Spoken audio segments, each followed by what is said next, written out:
Supreme court के 3 रुकनी bench ने पंजाब के सूबाई इंतखाबात के हवाले से अपना फैसला सुना दिया है और 14 मई को पंजाब असेंबली के इलेक्शन कराने का फैसला दिया है, जबकि खैबर पख्तूनख्वा असेंबली के इलेक्शन के लिए पेशावर हाई कोर्ट से रजू करने का कहा गया है। अब सवाल यह है कि क्या सुप्रीम कोर्ट के इस फैसले के बाद मुल्क में जारी बहरान खत्म हो जाएगा? क्या 14 मई को पंजाब में इंतखाबात हो जाएंगे? सुप्रीम कोर्ट के 3 रुकनी बेंच ने लाहौर हाई कोर्ट को बाईपास करके पंजाब असेंबली के इलेक्शन कराने का फैसला दे दिया है, तो फिर खैबर पख्तूनख्वा का क्यों नहीं दिया जा रहा? क्या इस फैसले के बाद सुप्रीम कोर्ट के अंदर जो बहरान जारी है वो खत्म हो जाएगा? क्या हुकूमत और सुप्रीम कोर्ट के दरमियान जो जंग जारी है वो खत्म हो जाएगी? मैं समझता हूं कि जैसे बेंच मुतनाज़ बन गया था वैसे ही ये फैसला भी तनाज़ात का शिकार हो जाएगा। चीफ जस्टिस एक ऐसी बंद गली में फंस चुके थे कि इनके पास इस फैसले के सिवा कोई ऑप्शन बचा नहीं था। वो यही फैसला कर सकते थे, किसी और फैसले की तवक्को थी नहीं। अलबत्ता इस फैसले के जवाब में हुकूमत और मुल्क के दीगर स्टेक होल्डर्स ने जो करना है इसकी भी तैयारी है, लिहाजा मैं नहीं समझता कि इस फैसले के बाद बहरान खत्म हो गया है। अब सवाल यह है कि जवाब में क्या किया जाएगा। हुकूमत के पास इमरजेंसी लगाने का इख्तियार है,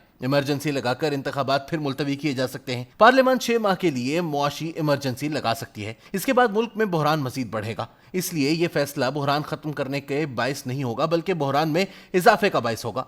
अगर यही फैसला फुल कोर्ट ने किया होता तो सारी लड़ाई खत्म हो जाती, तमाम स्टेक होल्डर्स को फैसला कबूल करना पड़ना था। अगर यही फैसला या इससे मिलता जुलता फैसला फुल कोर्ट करता तो इस मुल्क की तमाम सियासी जमातों और दीगर स्टेक होल्डर्स की हिमायत हासिल होती। इमरान खान भी फुल कोर्ट की हिमायत कर चुके थे, हुकूमती इत्तेहाद भी बार बार कह रहा था कि फुल कोर्ट बना दिया जाए। इसलिए 3 रुकनी बेंच के फैसले से लड़ाई खत्म नहीं हुई बल्कि बढ़ी है, जो अच्छा नहीं है। यह सवाल भी अपनी जगह मौजूद रहेगा कि जब पंजाब में इंतखाबात के लिए लाहौर हाई कोर्ट में समाअत जारी थी तो चीफ जस्टिस ने खुद नोटिस लेकर इस समाअत को खत्म कर दिया और लाहौर हाई कोर्ट के बजाय खुद फैसला किया। फिर जो उसूल पंजाब के लिए बनाया गया तो वही केपी के लिए क्यों नहीं बनाया गया? अब यह क्यों कहा गया है कि पहले पेशावर हाई कोर्ट फैसला करे? हालांकि मैं समझता हूं कानून और आइन यही कहता है पहले हाई कोर्ट को फैसला करना है, सुप्रीम कोर्ट को इस फैसले के खिलाफ अपील सुननी है। अब सवाल यह है कि क्या पंजाब के लिए अलग कानून और आइन है और केपी के लिए अलग कानून और आइन? इस फैसले के बाद भी एक उमूमी राय यही है कि इंतखाबात तो फिर भी नहीं होने। पहले भी सुप्रीम कोर्ट ने फैसला दिया था, इलेक्शन फिर भी नहीं हुए, लिहाजा अब भी नहीं होंगे। यह फैसला पहले फैसले की निस्बत ज्यादा मुतनाज़ हो चुका है। सियासी अदम इस्तेहकाम बढ़ेगा, तराजू के पलड़े बराबर नहीं है कि सियासी बयानिए को मजीद ताकत मिलेगी। किसी के लाडले और किसी के सौतेले होने का बयानिया मजीद मकबूल होगा। अगर इस फैसले के बाद भी इंतखाबात ना हुए तो क्या होगा? क्या चीफ जस्टिस और इनके साथी जजेस अदालत उज़्मा को आखिरी हद तक ले जाएंगे? कहां जाकर सीज फायर होगा? ये सीज फायर का बेहतरीन मौका था जो गंवा दिया गया।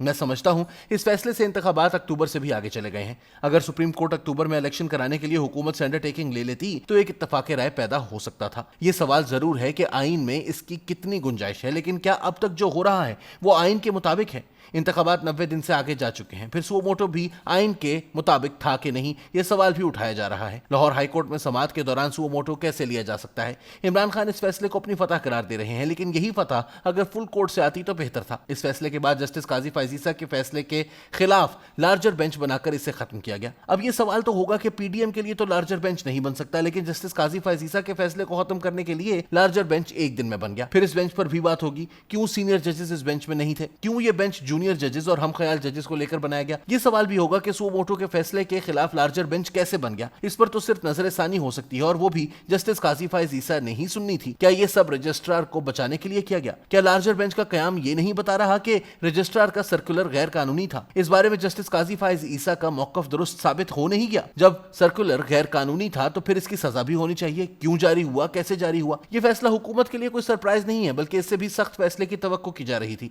एस्टैब्लिशमेंट को भी इस फैसले का अंदाजा था। अगर चीफ जस्टिस कोई मुफाहमती रास्ता निकालते तो वो सरप्राइज होता। चीफ जस्टिस उमर अता बंदयाल के लिए हुकूमत इतनी बड़ी परेशानी नहीं है, बल्कि ब्रादर जजेस का इख्तलाफ ज्यादा बड़ा मसला है। यह लड़ाई अब आईन और कानून के दायरे में नजर नहीं आ रही, बल्कि तख्त और तख्ते की लड़ाई बन गई है। लोग बेंच से अंदाजा लगा लेते हैं कि अगली चाल क्या होगी, यह बेंच क्यों बनाया गया है, इसका मकसद क्या है और क्या फैसला आएगा। यह अच्छी सूरत हाल नहीं है। इससे मुल्क में जारी बहरान बढ़ता जाएगा। फिर कौन इससे फायदा उठाएगा, कौन जाने। स्टेज तैयार है, मगर किसके लिए कोई पता नहीं। पता नहीं कौन कब क्या चाल खेलेगा, किसके लिए यह सब कुछ हो रहा है।